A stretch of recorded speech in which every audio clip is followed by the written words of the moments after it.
আজকে আমি স্যারের বাসার যে লিফট আজকে 2 দিন ধরে বন্ধ। তো 2 দিন ধরে বন্ধ, সিঁড়ি দিয়ে হাইটটা উঠতে হয়, হাইটটা নামতে হয়। তো 6 তলা, সকাল সকাল মনে করেন আপনার এই যে হাইটটা নামা, হাইটটা ওঠা আসলে খুব কষ্টকর। তো বিশেষ করে আজকে যাবো একটু অনেক দূরে। তো সকাল সকাল চলে আসলাম, শরীরটা খুব ভালো না,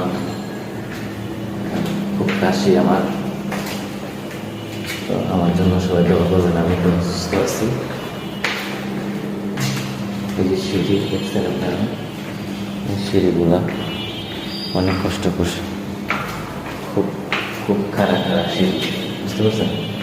আর আমার ভিডিওটা অবশ্যই আপনারা শেয়ার করে দেবেন।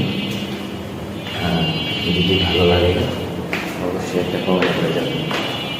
আপনাদের কাছে দোয়া রইল, তারা ভালো থাকবেন সবসময়। সবাইকে জানাই শুভ সকাল। আসসালামু আলাইকুম।